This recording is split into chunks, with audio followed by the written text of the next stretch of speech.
Hello again. You may have come across this wonderful film, It's a Wonderful Life, over the festive period, said to be the greatest feel-good movie of all time. Best ever Christmas film, as to yourself up, it's recommended you watch this a couple of times a year. So Mark Kermode on BBC was telling me. So I watched this again for about the seventh time. And spoiler alert, if you haven't seen it, brilliant. With James Stewart. James Stewart's got this fantastic voice. Set in 1947. And plays George, all American good guy. And George does everyone a favour who can't get away from his hometown. He inherits a business from his dad, which is a building society, and does favours to everybody, works with his uncle. And even on his wedding day, is called back to the office. And there's a bit of a drama because his uncle, who works with him, spoiler alert, loses all the money one day. He's about to go bankrupt. And for about 20 minutes, half an hour of the film, like Mr. Kermode said, he does contemplate suicide.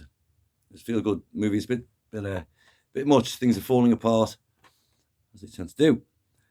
And then an angel appears, literally, an angel from heaven, to earn his wings, and he saves George's life. And he does this in a kind of Charles Dickens Christmas Carol way, rather than goes to Christmas past, present, or future. George says, "Oh, I wish I'd never been born." So the angel shows him what life would be like had he never been born. And all the good that he did wouldn't have happened, and how he makes the world a much better place.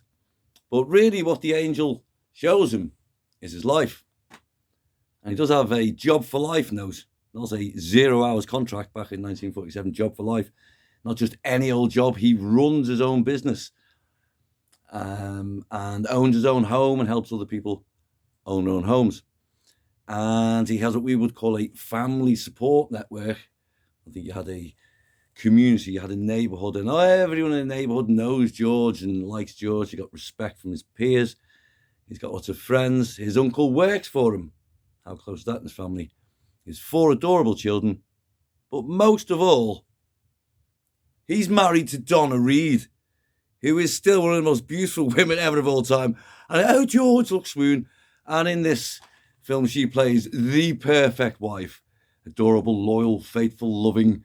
After the 4th child, just slightly, a little bit of crow's eyes there, but absolutely perfect. And the angel says, basically, George, you're married to Donna Reed, man. What's your problem? And sure enough, in the last scene, good karma being what it is, it all comes round, and the generous friend with money gives him a dropsy. All is well. So I think It's a Wonderful Wife, really, is the point. But even if you haven't got a wonderful wife, or any wife at all, you still be grateful, I think, is the whole point. And boom, recommend it. It's a Wonderful Wife. Must be Valentine's Day soon.